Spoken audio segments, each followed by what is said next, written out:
একটা সময় পর আমি যদি শরীরের প্রেমটা তো খুব ইম্পর্টেন্ট প্রেম, আমরা সবাই জানি প্রেমের মধ্যে শরীরটা সবসময় আসে। হয়তো আমাদের জেনারেশনে, আমাদের আগের জেনারেশন বলবে তোদের তো আগেই আসে, আমাদের তো শরীরটা অনেক পরে আসে, মনটা আগে আসে। আমাদের হয়তো শরীর আগে আসে, মন পরে আসে। বিশেষ করে আমাদের ইন্ডাস্ট্রির লোকজনদের তো আরও লোকজন এটা নিয়ে ভীষণ কথা বলে, ও আচ্ছা ওদের তো দুদিনের ব্যাপার, এরকম একটা ব্যাপার হয়। বুঝতে পারি আর কি যে একটা সময় পর শরীরের প্রেমটা হারিয়ে যায়, যাবেই। আমি নিজের জীবনটা এইভাবে ব্র্যান্ড দিয়ে বিচার করি না। আমি কি জামা কাপড় পরছি সেগুলো কত দামি এবং কত টাকার ট্যাগ লাগানো আছে সেগুলো দিয়েও বিচার করি না। তো সেইখান থেকে আমার সঙ্গে যে মানুষটা থাকতে পারবে সেও বোধহয় এইভাবেই ভাববে বলে আমার মনে হয়। কারণ দুজন দুরকম ভাবলে তো খুব অসুবিধা হয়ে যাবে তখন। আমি নিজের জন্য কেনার সময় 100 বার ভাবি, যত কম টাকায় ভালো জিনিস কেনা যায় সেগুলো করি। বাট আমার ভালোবাসার মানুষের যদি কিছু প্রয়োজন পড়ে, তার যদি এটা লাগে, তাহলে কিনতে গেলে আমি অত ভাবি না। শোভনেরও এটা হয়েছে, শোভন নিজের জন্য কিছু কিনবে না, কিন্তু ওর গিফটের ঠেলায় আমি অস্থির হয়ে যাই যে এত গিফট দিচ্ছিস কেন আর কি। মানে মাঝে মাঝেই ওর, আর ও নাকি এগুলোকে যখনই ওকে বলবো যে না বউকে খুশি করতে আমি এগুলো মানে শিখেছি, ইনস্টাগ্রাম দেখে শিখেছি। ইনস্টাগ্রাম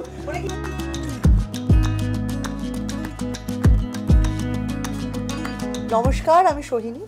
আমাদের ছবি অমর সঙ্গী 31 জানুয়ারি রিলিজ করছে, তাই জন্য এখন আর আমি সোহিনী হিসেবে আর কথা বলবো না, এখন আমি জয়ী হিসেবে কথা বলবো। আর আমার সাথে আছে আমার ছোটবেলার বন্ধু, আমার হ্যাশট্যাগ অমর সঙ্গী। বলছি তো, দাঁড়া একটু। তো আরে আমি তো অ্যাঙ্কারিংটা করছি, গত আধ ঘন্টা ধরে শেখালাম ওকে। আমি আধ ঘন্টা শিখেও ঠিক করে বলতে পারছি। বুমটা কাকে ধরতে হচ্ছে দেখছিস তো? তোকে আমি খাচ্ছি না, আমার খিদে পেয়েছে। ঠিক আছে, এই দর্শক দেখতেই পাচ্ছে। তো এখানে আমাদের দুজনের গুরু দায়িত্ব দেওয়া হয়েছে। আচ্ছা, Anurag by the way, Bikram Chatterjee নয়, অনুরাগ। তো আমাদের একটা গুরু দায়িত্ব দেওয়া হয়েছে যে আমরা একে অপরকে প্রশ্ন করব। তো আমরা প্রচুর প্রশ্ন করেছি। আমি যদি ফিল্মের নিরিখে বলি আর কি, আমরা ছোটবেলার বন্ধু এখানে, এবং দুজনের অভ্যেস, দুজনের ভালোবাসা, দুজনের অমর সঙ্গী।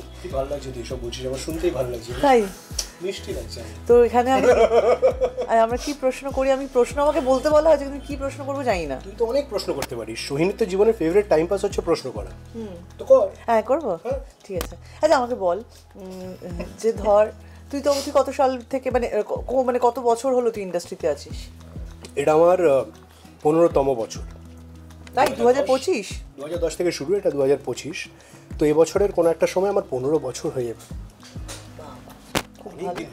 আচ্ছা, এই যে ধর অমর সঙ্গী তো একটা বুমবাদার একটা কাল্ট ছবি, এই ছবিটার সাথে আমাদের দুজনের নাম এখন জড়িয়েছে।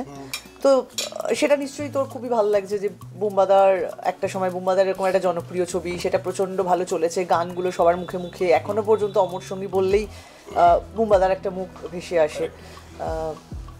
তা এই ছবির সাথে আমাদের যেরকম নাম জুড়েছে, তো তোর ধর 15 বছর হলো ইন্ডাস্ট্রিতে তুই আছিস, তোর কখন এরকম হচ্ছে যখন তুই প্রথম কাজ করছিস, কাউকে একটা দেখলি, ধর তাপস পালকে দেখলি, কিংবা চিরঞ্জিত বাবুকে দেখলি, কিংবা দেবশ্রী রায়কে দেখলি, দেখে বাবা, মানে তোর তো কোনো স্টার ফ্যামিলি থেকে তুই বিলং করিস না, যেখান থেকে ফিল্ম ইন্ডাস্ট্রিতে ছোটবেলা থেকে প্রচুর আনাগোনা হয়নি, তো এরকম নাটক সিরিয়াল কিচ্ছু করে। হ্যাঁ, কিন্তু এই মুখগুলোকে তো আমরা চিনতাম ছোটবেলায়। তো আমার যেরকম হতো আর কি, যে আমি যখন স্টুডিওতে কাজ করতাম টেলিভিশনে, তখন আমি কাউকে প্রথম দেখলাম, তখন আমার সাথে সাথে ও মা, মানে আমি কাউকে বলতাম না, কিন্তু মনে মনে একটা কাজ করতে গিয়ে বলছিস তো? হ্যাঁ, কাজ করতে গিয়ে। আমার প্রথম সিরিয়াল 7 পাকে বাঁধা, তার প্রডিউসারের অফিস ছিল ঠিক সাউথ সিটির পাশে, রাজীব মেহরার অফিস। এবং একদিন ওরকম অফিসে ঢুকছি আমি, আর আমি দেখছি যিশুদা বেরোচ্ছে। তখন যিশুদা অলরেডি খুবই পপুলার, আর যিশুদাকে খুব ভালো দেখতে, যিশুদা বড় বড় দামি গাড়ি চড়ে, চৈতন্য করেছে। হ্যাঁ, মানে যিশুদা মানে ওয়াজ ভেরি পপুলার আর কি টেলিভিশনে। তো আমি ঢুকছি, যিশুদা বেরোচ্ছে। এবার আমি অবাক হয়ে দাঁড়িয়ে অনেকক্ষণ দেখেছি যে আমার কি কথা বলা উচিত, আমার কি বলা উচিত হবে, যিশুদা আমি তোমার ফ্যান, কিন্তু আমি বলে উঠতে পারিনি। লোকটা বেরোলো, আমাদেরকে তাকে রেমাটা করলো, করে হেঁটে চলে গেল আর কি। তো এরকম হয়েছে নানান জিনিসপত্র। এইটা বা তো যখন ফার্স্ট টাইম দেবদার সঙ্গে দেখা হয়েছে, 7 পাকে বাঁধাই একটা ইন্টিগ্রেশন ছিল, সেখানে এসেছিলো দেবদা। তো সেদিনকে আমার শ্যুট ছিল না, কারণ গল্পটাই এরকম ছিল যে আমায় খুঁজে পাওয়া যাচ্ছে না এবং দেবদা খুঁজে দেবে আর কি। তো শুটিং না থাকা সত্ত্বেও গিয়ে ওখানে উপস্থিত থাকা, কারণ দেবদা শ্যুট করতে আসছে, একটা ব্যাপার আছে আর কি। এইগুলো একদম মোটিভেট করেছে কখনো, মানে ওদের ইন্ডাস্ট্রিতে থাকা, ওদের ইন্ডাস্ট্রির যাপন? প্রচণ্ড। আর ধর এখন যাদের দেখি আমি, তার মধ্যে বুমবাদা, দেবদা, জিতদা প্রচণ্ডভাবে মোটিভেট করে আমাকে। কারণ আমি যে ধরনের সিনেমা করতে চাই, আমি যেভাবে অডিয়েন্সের ভালোবাসা পেতে চাই, তারা সেটা এত বছর ধরে করে আসছে, সাকসেসফুলি করে আসছে, কনসিস্টেন্টলি করে আসছে। তো সেটা মোটিভেট না করলে আর কি মোটিভেট করবে? এই যে জয়ী আর অনুরাগ তো ছোট্টবেলাকার বন্ধু, একসঙ্গে বড় হওয়া, একসঙ্গে জীবনের নানান ইম্পর্টেন্ট মুহূর্ত, হয়তো সেই সময় প্রেমিক প্রেমিকা ছিল না, কিন্তু এত কিছু তো একসঙ্গে দেখেছে। তোর জীবনে তুই কোনোদিন এরকম প্রেম চেয়েছিস যে একটা মানুষের সঙ্গে ছোট থেকে বড় হব, তার সঙ্গেই থেকে যাব? তোর জীবনের আইডিয়াল প্রেম কিরকম? বড় হওয়ার পর চাইলে তো ছোট থেকে বড় হওয়া যাবে না, ছোটবেলায় বাট আমি বুড়ো হতে চেয়েছি, মানে বুড়ো হতে চাই একসাথে। তারপর বুড়ো বয়সে তো দাঁত থাকবে না, সেটাই তো ভালো। ধর একটা সময় পর ধর আমি যদি শরীরের প্রেমটা তো খুব ইম্পর্টেন্ট প্রেম, আমরা সবাই জানি প্রেমের মধ্যে শরীরটা সবসময় আসে। হয়তো আমাদের জেনারেশনে, আমাদের আগের জেনারেশন বলবে তোদের তো আগেই আসে, আমাদের তো শরীরটা অনেক পরে আসে, মনটা আগে আসে। আমাদের হয়তো শরীর আগে আসে, মন পরে আসে, এই নিয়ে প্রচুর কথা থাকবে, প্রচুর। এবং আমাদের জেনারেশনকে সবসময়, বিশেষ করে আমাদের ইন্ডাস্ট্রির লোকজনদের তো আরও লোকজন এটা নিয়ে ভীষণ কথা বলে, ও আচ্ছা ওদের তো দুদিনের ব্যাপার, এরকম একটা ব্যাপার হয়। কিন্তু তারপরেও বুঝতে পারি আর কি যে একটা সময় পর শরীরের প্রেমটা হারিয়ে যায়, যাবেই, কিছু করার নেই। কারণ স্কিনের রিঙ্কলস পড়বে, বয়স বাড়বে, মেনোপজ হবে, সব কিছু আস্তে আস্তে, দাঁত পড়ে যাবে, চুল পড়ে যাবে, সব কিছু আস্তে আস্তে শেষ হয়ে যাবে। যে শরীরটা, যে সৌন্দর্য নিয়ে আমাদের এত অহংকার, যেটার প্রতি এত যত্ন, এত অবসেশন, হ্যাঁ, সব কিছু আস্তে আস্তে আস্তে আস্তে তো মুছতে থাকবে। আবার আমাদের ওই শিশু বয়সেই ফিরে যেতে হবে, সেই ফোকলাদাতেই ফিরে যেতে হবে ফাইনালি। তো তখন সেই অবস্থাতেও ওই একসাথে থাকাটা, ওই একদিন আমাদের কথা হচ্ছিল না, কারণ একটা ইন্টারভিউ দিতে গিয়ে, যে ওই সময় ওষুধ খাওয়াটা, পাশে থাকাটা, রাত্রিবেলায় বাথরুমে গেলে পরে যে কোথাও পড়ে গেল না তো, মানে আমি দেখেছি যে আমার এক বন্ধুরই বাবা মা আর কি, কাকুর আর কাকিমার মধ্যে একটু বয়সের ডিফারেন্স আছে বেশি। তো কাকিমা সারা রাত, কাকিমার একদম ঠান্ডা পছন্দ না, এসিতে থাকতেই পারে না, কিন্তু আর কাকু সেরকম চিল্লে এসিতে থাকেন আর কি। তো সারা রাত, কিন্তু তুমি তো একটা আলাদা ঘরে শুতে পারো, মানে কেন কাকুর সাথে তুমি, মানে কাকিমার ঘুমই হয় না সারা রাত ধরে, অত এসিতে থাকতেই পারেন না। কিন্তু কাকুর যাতে কোনো সারা রাতে যদি কোনো একটু দরকার হয়, কিছু যদি খেতে চায় বা পড়ে গেল আর কি বিছানা থেকে উঠতে গিয়ে ঘুমের মধ্যে, তাই জন্য কাকিমা সবসময় থাকে। তো এটাই তো ভালোবাসা, এখন আর কি আছে, এখন আর কিছু নেই। তো ওই অবস্থাতেও যে পাশাপাশি থাকাটা, এইটা আমাকে সবসময় খুব মোটিভেট করে। আমার মনে হয় যে মানে, আর ওইটা তো হঠাৎ করে বুড়ো বয়সে গিয়ে তোর হবে না, তৈরি হবে না, তোকে এই সময় থেকেই এইটা যত্ন করে থাকতে হবে, নার্চার করতে হবে। হ্যাঁ, এই ভালোবাসাটা, ওই বিশ্বাসটা, ওই যত্নটা, তোর কোনো একটা জীবনে উন্নতি হলে আমি ততটাই, আমার থেকেও বেশি খুশি হব। আমার জীবনে যদি কিছু একটা ভালো হয়, তার থেকেও আমি অনেক বেশি খুশি হব তোর যদি জীবনে কিছু একটা ভালো হয়। তো ওই পার্টনারের প্রতি যদি ওই ভালোবাসাটা থাকে, তাহলে বুড়ো বয়সে গিয়ে ওই ভালোবাসাটা থাকবে বলে আমার মনে হয়। ট্রু। এবার যদি আমরা ভালোবাসা থেকে অমর সঙ্গীতে আসি, মানে আমাদের সিনেমা অমর সঙ্গী, ধর অমর সঙ্গী তোর কাছে এলো গল্পটা আগে, এবং তখন আমি করছি কিনা কেউ জানে না অবভিয়াসলি, কিন্তু তোকে ডিসাইড করতে হলো যে অমর সঙ্গীতে কার অনুরাগের চরিত্রটা করা উচিত, এবং কি আমার নামটা নিতে পারি। আমি কেন ডিসাইড করব? আমি অভিনেত্রী, আমাকে ডিরেক্টর প্রোডিউসার যা ডিসাইড করে দেবে আমি তাই। তো ডিরেক্টর প্রোডিউসার তোর থেকে সাজেশন চাইলো, আমি সাজেশন দেব না। কেন দিবি না? দেব না। তোকে জিজ্ঞেস করলো তুমি কাকে দেখতে পাচ্ছ অনুরাগের চরিত্র? বিক্রম চ্যাটার্জি কেন? জয়ী, ধর আর খুব একটা যে কোনো নাম উঠেছিল তাও না, বাট যাও বা আলোচনা হয়েছিল, আমি বিশ্বাস করি যে জয়ী ওর মতন করে কেউ করতে পারতো না, এটা আমার বিশ্বাস। বা ধর আমি যদি অন্য কারোর সঙ্গে করতাম অমর সঙ্গী, তাহলে অনুরাগ এরমভাবে ফুটে উঠতো না, এটা আমার বিশ্বাস। হ্যাঁ ঠিকই, হ্যাঁ বলেছো, ঠিকই। এই উদ্ধত্ত রে বোকা, এই উদ্ধত্ত কোথায় যে তোমাকে নিয়ে যাবে। না, মানে তুই ছবিটার সাথে যতটা ইনভলভ, যেভাবে প্রথম থেকেই থেকেছিস ইনফ্যাক্ট এখনো পর্যন্ত, তো সেখানে ঠিকই বলেছে। ঠিক আছে বাবা, দুজন দুজনের ব্যাপারে ভালো ভালো কথা বলছি, সব ঠিক আছে। টাচউড। আমার তোকে নিয়ে ভয় করে, জানিস না, মানে ধর আমরা যখন একদম ইনিশিয়াল ক্যারিয়ার যখন আমাদের শুরু হয়েছে, আমার সৈনিক মোরাললেস একই টাইমে। না, আমার একটু আগে, আমার তো 2009 না, আমার 2007। আমি তো সিরিয়াল করতাম তখন, প্রথম সিরিয়াল। তো আমরা বরাবরই শুনতাম যে সবাই সৈনিকে একটু ভয় পেয়ে চলতো, যে সৈনিক যদি বাই চান্স মাথা গরম হয়ে যায়, তাহলে যে কি করবে, কি বলে দেবে, একটু সমীহ করে চলতো। এরকম কি বিষয় আছে? হ্যাঁ, সেটা আছে, সেটা না থাকারও কোনো কারণ নেই, সেটা হলেই ভালো আর কি। অত লোকজনের তো এসে আর কি মারার দরকার নেই। আমাকে বল তাহলে, করবে কেন? যেরকম তোর এত কলিগ, এত বন্ধুরা তোকে সমীহ করে চলে বা তোকে ভয় পেয়ে চলে, এরকম কে আছে ইন্ডাস্ট্রির মধ্যে যাকে তুই খুব সমীহ করে চলিস, একটু ভয় পেয়ে? ভয় পেয়ে চলি না কাউকে। সমীহ মানে তার কাজের জন্য তার প্রতি রেসপেক্ট আছে আর কি, মানে একজন কোনো সিনিয়র অভিনেতা বা অভিনেত্রী। আবিরদাকে খুবই রেসপেক্ট করি। আবিরদাকে খুবই রেসপেক্ট করে, মানে আমি মানে অনেককেই রেসপেক্ট করি, মানে ধর ঋত্বিকদার কাজের জন্য রেসপেক্ট করি, কিন্তু আবিরদাকে মানুষ হিসাবে খুব রেসপেক্ট করি। সুপার। আচ্ছা একটা কথা বল, এই যে আমরা একটা সিনেমা বানিয়েছি, সিনেমাটা একটা প্রেমের গল্প, তার মধ্যে অনেকটা মজা আছে আর একটা অদ্ভুতভাবে ভূতের লেয়ার আছে। এই তিনটে এলিমেন্টের মধ্যে অমর সঙ্গীতে তোর সবথেকে প্রিয় পার্ট কোনটা?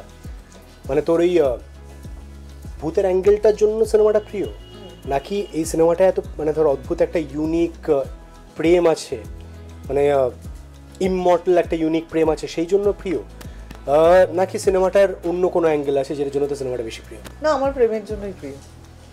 কেন? আমার সঙ্গে অনস্ক্রিন প্রেম করেছিস বলে তো জানি আমি। তোর আগে আমার আরো অনেক হিরোইনরা এইসব বলেছে। বললি তুই আমাকে শয়তান। না মানে প্রেমের ছবি, নিখাত প্রেমের ছবি করতে খুবই ভালো লাগে আর কি।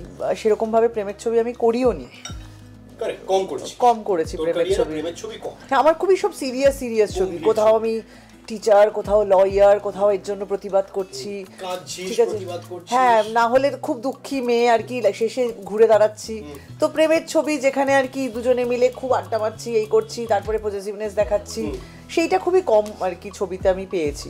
তো সেই জন্য আমার সবসময় প্রেমের ছবির প্রতি একটা রয়েছে আর কি। আর হ্যাঁ, আর আমার প্রেমের সিনেমা দেখতেও আমি নিজে খুব পছন্দ করি, খুব ভালো লাগে আমার প্রেমের ছবি দেখতে, কিন্তু মজা পাই। মানে আমার তো ওই হয় না, জার্নিটার মধ্যে দিয়ে মাঝে মধ্যে নিজেকে দেখতে পাই। হ্যাঁ, মানে আমি যখন টাইটানিক দেখেছিলাম ছোটবেলায়, আমার মনে আছে আমি 2-3 দিন আর কি যে মানে ঘুমোতে পারে সারাক্ষণ ধরে জ্যাক আর রোজ মাথার মধ্যে ঘুরছে, পোস্টার কিনে ফেলছি সবকিছুতে। আমি তো আরো অনেক বেশি ইন্ডিয়ান সিনেমা দেখতে ভালোবাসি, আমার মানে রিলেট করতে সুবিধা হয়। মানে টাইটানিকে না আমি না মানে ইন্ডিয়ান বাঙালি মানে আলাদা করে কিছু ভাগ করতে পারি না। মানে এই ছবিটা চিরদিনই তুমি যে আমার ওয়াজ খুব অ্যাপিলিং। বা ধর হিন্দি ছবিও যে জব উই মেট, দিলওয়ালে দুলহানিয়া লে যায়েঙ্গে, আমি ওই ইন্ডিয়াননেসটাকে খুব অ্যাপ্রিশিয়েট করতে পারতাম। আমার আবার একটু পুরোনো দেবে সপ্তপদীর ওই প্রেমটা। হ্যাঁ, ওই মানে আমার হয়তো আমার ভিজুয়ালি ভারতীয় মানুষদের দেখে রিলেট করতে সুবিধা হতো। ধর দুটো বিদেশি মানুষ ইংরেজিতে কথা বলছে, আমার একটু রিলেট করতে অসুবিধা হতো। হ্যাঁ, কিন্তু টাইটানিককে প্লিজ কোনো ছবির মানে কোনো ভাষার মধ্যে তুই গন্ডিতে বেঁধে রাখিস না আর কি। আহা হা, কি প্রেম দুজনের, কি প্রেম, দারুণ লেগেছিল, দারুণ শেষ দৃশ্যটা। আর আমার সব থেকে ভালো লেগেছিল তখন একটা হয় না তোর দেখবি নিজের নামের সাথে তার সারনেম একটা জুড়ে লেখা। ফ্লেমস খেলতি ছোটবেলায়? হ্যাঁ, ওরে বাবা, ফ্লেমস, ল্যাকমি কি সব ছিল না? তারপরে লাভ মি নট। ও একটাই গোলাপ ছিঁড়ে ওরে বাবা। ফ্লেমসে কি আসতো তোর বেশি বল? FLAMES। হ্যাঁ, তো কি আসতো সেটা কি করে? আমার বেশিরভাগ যাদের পছন্দ হতো আমার F আসতো, ফ্রেন্ড। কিছুতে আমি ভাবতাম এল আসবে, এম আসবে, লাভ ম্যারেজ, কিছুতেই আসতো না। আল্লাহ আপনার এনিমি না এরকম ওই ইটা আমি না ধর গুনতাম না আমি, কিন্তু আমার বেশিরভাগ এল আর এম আসতো আমার ছেলে বন্ধুদের সঙ্গে। কোনো মেয়ে তো বিক্রম চ্যাটার্জির শত্রু হয় না, সবাই বন্ধু। কি বলছিস? আরে প্রশ্নে আমরা ফিরে আসি, ব্যাক টু প্রশ্ন। এটাই প্রশ্ন ছিল ইম্পর্টেন্ট। এই কি যে তুই ফ্লেমস খেলেছিস কিনা? হ্যাঁ, খেলেছি। ইম্পর্টেন্ট না এটা? খুবই খেলেছি।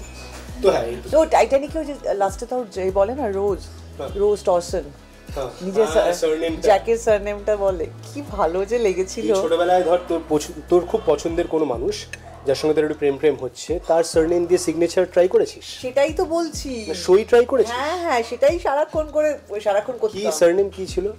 মানে সৈনিক কি হতে পারত? গাঙ্গুলি। এটা পুরো আমি তো ছোটবেলায় এটাও ভেবেছিলাম যে কেন সবসময় মেয়েদেরই সারনেম চেঞ্জ করতে হবে।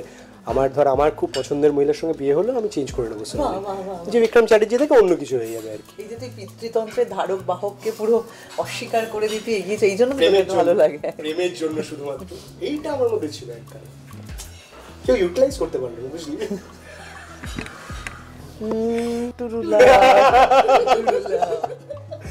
না, বাট আমি না ওই খুব অকারণে দামি জিনিস নিজে কেনাতেও বিশ্বাসী নই। মানুষকে কিপটেমি করিস না রে। না, আমি অনেস্টলি বলছি, কিপটেমি না, তো কিছু প্রয়োজন কারোর হয়তো, যে আমি জানি তার এটা লাগবে, কারোর একটা গাড়ি প্রয়োজন, যদি আমার খুব দরকার, আর ওলা উবার করতে পারছেন। আমি বলছি আমার যদি সেরকম টাকা থাকে আমি অ্যাকচুয়ালি গিফট করে দেবো। এবার সেই গাড়িটা BMW হতে হবে এরকম যদি কারোর বাধ্যতামূলক ব্যাপার ছোট হলেও চলবে। হ্যাঁ মানে তাহলে আমার অসুবিধা আছে। আমি নিজের জীবনটা এইভাবে ব্র্যান্ড দিয়ে বিচার করি না। আমি কি জামা কাপড় পরছি সেগুলো কত দামি এবং কত টাকার ট্যাগ লাগানো আছে সেগুলো দিয়েও বিচার করি না। তো সেইখান থেকে আমার সঙ্গে যে মানুষটা থাকতে পারবে সেও বোধহয় এইভাবেই ভাববে বলে আমার মনে হয়। কারণ দুজন দুরকম ভাবলে তো খুব অসুবিধা হয়ে যাবে তখন। যে সে মনে করে যে খুব দামি জুতো দামি ঘড়ি মানেই ভালো, বা এরকম খুব বড় ব্র্যান্ডের গাড়ি মানেই ভালো, আমি তো ওগুলোই বিশ্বাস করি না। তাহলে কী করে হবে? গম্ভীর হয়ে গেছে। তোর কি গাড়ি বেশ? আমার ফরচুনার, নিজের টাকায় কেনারে EMI দিয়ে। আমি কবে বললাম তোকে লোকে গিফট করতে হবে? আমাকে কেউ এমনিতেও গিফট করে না, মানে তুই আমায় গিফট করবি কিছু? তুই কোনোদিন কিছু গিফট করিস নি শুনি। এত বছর চিনিস আমায়, কত 10-12 বছর, কিচ্ছু গিফট করলি না, একটা কিছু। তোকে যে বললাম একদিন আমি রান্না করে খাওয়াবো তোকে, সেটা গিফট। এই তো তুই যে তো ওটা তো রান্না করে খাওয়াবি। এই তো তুই বললি এতক্ষণ ধরে আমি আমার একটা জীবনের মূল্যবান সময় আমি তোর জন্য দেব, রান্না করতে কতটা সময় লাগে সেই যত্নটা দেব। হৃদয়ের সবথেকে এক্সপেন্সিভ গিফট আমি দিয়েছি, তোমার মুখটা বেকারি কেন? ওটা তো আমি সব ছেলেকেই বলতে শুনেছি আর কি। ওরে বাবা, আরে বহু ছেলেকে আমি দেখেছি গিফট নেওয়ার বেলায় সব ঠিক আছে, আর তারপরেই যখন কিছু দেওয়ার সময় তখন নাকি মূল্যবান হচ্ছে গিফট। এই হৃদয়, আমার যদি আমার কোনো বন্ধু বান্ধব কোনো গার্লফ্রেন্ড যারা আমায় ধর গিফট দেওয়ার চেষ্টা করেছে, আমি তো চেষ্টা করি যত না দেয় মানে দিও না আমাকে। ভালো বয়ফ্রেন্ড রে, কারণ দিলেই তারপর আমি কি দেবো ওই ক্যালকুলেশনে ঢুকতে চাই না। আমার যেটা ইচ্ছা আমি দেবো, তুমি আমার কিচ্ছু দিও না। খুব ভালো, খুবই ভালো, খুবই ভালো। লোকজন আবার নিতে পছন্দ করে, দিতে পছন্দ করে না। প্রেম না, গিফট। গিফট তো সম্পূর্ণ জাস্ট আউট অফ দ্যাট ইমোশনে মানুষটাকে ভালোবেসে কিছু একটা দিতে ইচ্ছে করে। আমি সেটাই বলছি, সেটা কি দিতে চাইবো সেটা দিয়ে বিচার করলে তো অসুবিধা আছে। আমি হয়তো একটা বই দিতে চাইবো, হয়তো একটা পেন দিতে চাইবো, হয়তো কোনো একদিন একটা ফুল নিয়ে আসতে চাইবো। এবার এগুলো যদি প্রাইস ট্যাগ দিয়ে বিচার করা হয় তাহলে তোরা ভালোবাসার সঙ্গে কোনো ধর এরকম হলো যে তুই নিজের জন্য খুব দামি দামি জিনিস কিনিস, কিন্তু দেওয়ার সময় তোর বই আর পেনই আসে। আমি কিনি না তো নিজের জন্য, তাহলে ঠিক আছে। মানে ধর এরকম তো হতেই পারে যে ধর তুই একটা ছবি করছিস কিংবা তুই একটা টেলিভিশনের কাজ করছিস, ভালো টাকা রোজগার করছিস, তুই নিজের জন্য প্রচুর কিনছিস, আর গিফট দেওয়ার সময় তখন তোর ফুল, তখন তোর বই, তখন তোর দক্ষিণাপনের একটা ব্যাগ, কড়ি দেওয়া ব্যাগ, হ্যাঁ তখন আমার এটা ভীষণ ভালো লেগেছে তোমার জন্য, তাই এটা কিনে নিয়ে এসেছি। না আমার উল্টো, কারণ ধর আমি এটা না বাবার থেকে পেয়েছি বলে আমার মনে হয়। আমার বাবাকে আমি দেখেছিলাম যে কিছুদিন নিজের জন্য গিয়ে কিনতে রাজি হতো না, মানে নিজের জন্য যত কিপটাম, যে না বাবা এত টাকা খরচা করার দরকার নেই, আমি ওটা কিনে নেবো। বাট অবভিয়াসলি যখন আমার বা আমার বোনের বা আমার মায়ের জন্য জিনিস কেনার হতো তখন আমি দেখতাম এই কিপটা আমার গজগজ করতো তখনও, বাট কিনে দিত সব, কিনে গজগজ করতো একখানা কেনার পরে। আমার মনে হয় আমার মধ্যে তার একটা হালকা ইম্প্যাক্ট আছে যে আমি নিজের জন্য কেনার সময় 100 বার ভাবি, যত কম টাকায় ভালো জিনিস কেনা যায় সেগুলো করি। বাট আমার ভালোবাসার মানুষের যদি কিছু প্রয়োজন পড়ে, তার যদি এটা লাগে, তাহলে কিনতে গেলে আমি অত ভাবি না। শোভনেরও এটা হচ্ছে, শোভন নিজের জন্য কিছু কিনবে না, কিন্তু ওর গিফটের ঠেলায় আমি অস্থির হয়ে যাই যে এত গিফট দিচ্ছিস কেন আর কি। মানে মাঝে মাঝেই ওর, আর ও নাকি এগুলোকে যখনই ওকে বলবো যে না বউকে খুশি করতে আমি এগুলো মানে শিখেছি, ইনস্টাগ্রাম দেখে শিখেছি। ইনস্টাগ্রাম, ওনাকে ইনস্টাগ্রাম দেখে শিখেছি। শোভনকে বলিস ইনস্টাগ্রাম দেখে কিছু শেখার নেই পৃথিবীতে। তুই ইনস্টাগ্রাম দেখে বউকে গিফট দেওয়া শিখেছিস? এই ভুল করতে পারুন কো। গিফট পেতে কার না ভালো লাগে? তোর তো এটা বিয়ের পরে প্রথম সরস্বতী পুজো, হ্যাঁ কারেক্ট? তো কি স্পেশাল হবে এবার, কি ডিফারেন্ট? আমরা দুজনে একটা মানে শোভনের গানের স্কুল আছে, প্রচুর ছাত্রছাত্রী ওর, তো সেখানে আমরা একটা গানের মানে, কিন্তু স্কুলের কোনো সেভাবে নাম ছিল না, ঠিক আছে? তো আমরা একটা নতুন নাম ভেবেছি দুজনে মিলেই, স্কুলটার নাম হচ্ছে বৃক্ষ। তো বৃক্ষর তরফ থেকে এবছর প্রথম সরস্বতী পুজো হচ্ছে। নেমন্তন্ন করবি? তুই আসবি অত দূর? আমাদের বেলুড়ে হবে। তো ওখান থেকে আমরা হল ভিজিটে চলে যাবো না? আসবো সেদিন হল ভিজিট করবো না। এ বাবা, বলেছিস না প্রোডিউসার কে? না বলিনি, আরে অনেক কাজ, আমার সকাল থেকে ভোগ রান্না করতে হবে, অত প্রায় 120 জন ছাত্রছাত্রী আসবে। এ মা, অভিনব দিব্য তোমরা বুঝে নাও, আমি কি বলবো। আমি 3 তারিখ থেকে থাকবো। আরে সরস্বতী পুজো 3 তারিখই। 2 তারিখ কি তাহলে? 2 তারিখ হাফ সরস্বতী পুজো। হাফ সরস্বতী পুজো, হাফ বয়ফ্রেন্ড হাফ, হ্যাঁ মানে হাফ বয়ফ্রেন্ড হাফ গার্লফ্রেন্ড শুনছি। এই ওরকম আমাকে স্টুডেন্টের মতো করিস না 2 তারিখটা। আমি 1 তারিখও প্রচুর প্রমোশন করব, প্রচুর কাজ আছে বাড়িতে গিয়ে। হ্যাঁ, আর শ্বশুর শাশুড়ির বয়স হয়েছে তো গিয়ে সব দায়িত্ব নিতে হবে। আমার বাবা মার খুব বয়স হয়েছে রে। তুই কি সরস্বতী পুজো করিস? এটা কি কোনো মানে হলো এটা? বোন আছে তো, বোন করবে। তা ঠিক, সরস্বতী পুজো তো বাঙালির অবভিয়াসলি ভ্যালেন্টাইন্স ডে, আমরা সবাই জানি। এবং মানে ধর আমরা যখন বড় হচ্ছি তখন ভ্যালেন্টাইন্স ডে এই আজকের পৃথিবীর মতন মানে ইম্পর্টেন্স ছিল না। আমরা তখন সরস্বতী পুজোটাকেই প্রেমের দিন বলে বিশ্বাস করতাম আর কি, যে সেদিনকে আমার পছন্দের। তখন জানতিস ওটা প্রেমের দিন, মানে পরবর্তীকালে আমি শুনে সরস্বতী পুজো প্রেমের দিন। কিন্তু এই ছোটবেলায় না সবাই কেন যে এটা সরস্বতী পুজোর দিন প্রপোজ করব, সরস্বতী পুজোর দিন আরেকটা জিনিস খেতে যাব, সরস্বতী পুজোর আরেকটা অ্যাঙ্গেলও আছে সরস্বতী পুজোর। আমি এই সরস্বতী ঠাকুর কুমোরটুলিতে গেছিলাম অর্ডার দিতে, তখন আর কি একটা জিনিস হঠাৎ মনে হলো যে ধর প্রত্যেকটা পুজোতে আমরা যেরকম সাজগোজ করি, আর লক্ষ্মী পুজো, দুর্গা পুজো, কালী পুজো, সব পুজোতে সাজগোজের ওপর তো একটা খুব থাকে। সরস্বতী পুজোয় দেখবি শুধুমাত্র শাড়ি বাদ দিয়ে আর কিন্তু কোনো কিছুর ওপর খুব একটা জোর দিতে হয় না, হ্যাঁ অনেক বেশি সিম্পল। এইটা একটা খুব মানে সোজা, খুব সহজ। ধর আমি তো দেখেছি যে আমার সারা জীবন যে মানুষটাকে পছন্দ হয়, যখন ধর তার প্রেমে যদি আমি থাকি, তার সব থেকে সিম্পল যদি রূপটা হয় সেটা আমার সব থেকে পছন্দের। যে সে বেশি মেকআপ করবে না, সে এমনি জাস্ট চুলটা একটু এলোমেলো খোলা থাকবে, একটা শাড়ি পরলো বা একটা হয়তো সালোয়ার পরলো। এই বিষয়টা যত সিম্পল সাজবে তত আমার বেশি ভালোবাসা জাগে। এটা কি নর্মাল? এটা আমি অনেক ছেলেরই তাই দেখেছি, তাই না? বেশি সাজগোজ পছন্দ করে না। চুলটা একটু আলু থালু থাকলো, একটু শাড়ি পরে, শাড়ি পরা সবাই খুব পছন্দ করে। আলাদাই একটা প্রেম আছে, মানে পছন্দের মানুষ শাড়ি পরে আসবে সামনে, সবটা স্লো মোশনে হতে শুরু করে। আরেকটা জিনিস আমি দেখেছি খুব, সিঁদুর কেন যে ছেলেদের সিঁদুর পরলে ছেলেরা এত খুশি হয় আমি জানি না। মানে অবিবাহিত মহিলা সিঁদুর পরলে? মানে বিবাহিত। আমি তো বিয়ে করি না, আমি কি করে জানবো? মানে বিয়ের পরে আমি জানি তুই, তোর ভালো লাগবে, তোর বউ যেদিন যেদিন সিঁদুর পরবে তুই দেখবি আলাদা করে একটা লুক দিবি, মনটা ভালো হয়ে যাবে। কেন এটা হয় মানে আমি বুঝতে পারি, মানে আমার জন্য পড়েছে তাই জন্য এটা তো বেশি খুশি হয় না। আমার না মনে হয় যে এগুলো আমরা ধর মা এবং দিদাদের দেখে বড় হয়েছি, তো আমরা বোধহয় ওই নস্টালজিয়াতে আরো বেশি খুশি হতে শুরু করি। সিঁদুর পরলে এমনি খুব ব্রাইট লাগে, খুব ভালো দেখতে লাগে। হ্যাঁ কিন্তু সবসময় সেটা সম্ভব হয় না।